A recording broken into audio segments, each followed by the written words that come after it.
alaikum wa rahmatullahi wa barakatuh.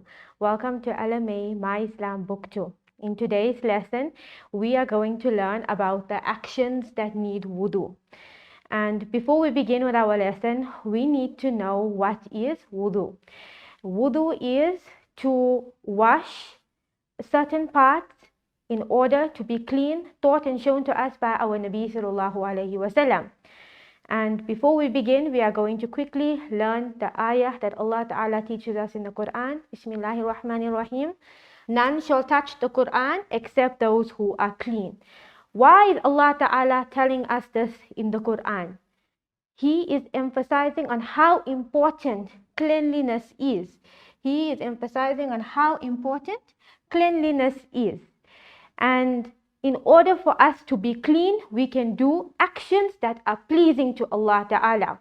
In today's story, Ahmed is going to teach us on how he learned the actions that need wudhu. They were on a road trip with his mother and grandfather in the car. And his mother wanted to recite the Quran, so she asked the grandfather to pass the Quran. So the grandfather passed the Quran to Ahmed, and he asked Ahmed, do you know that when we touch the Quran, we need to have wudhu? So we learn as Muslims, we must have wudhu before we touch the Quran. Before we touch the Quran. And we also learned that we must be in a state of wudu when we perform our salah. We must be in a state of wudu. We must be in the state of wudu when we performing our salah.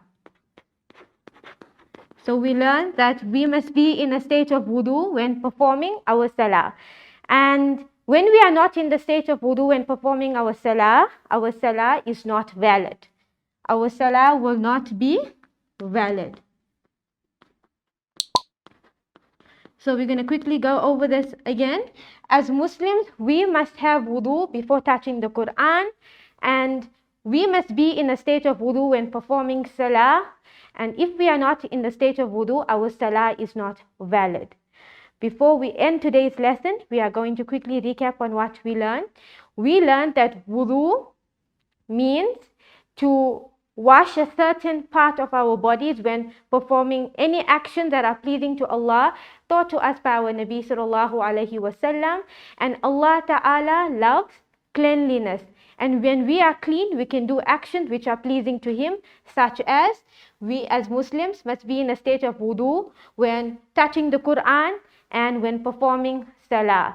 And if we are not in a state of wudu when performing salah, our salah is not valid. So we need to make sure that we are always in a state of wudu. In our next lesson, we are going to be learning the farayat of wudu. Jazakallah. Assalamu alaikum wa rahmatullahi wa barakatuh. The kitab we are using is called My Islam Book 2, which is available from LMA.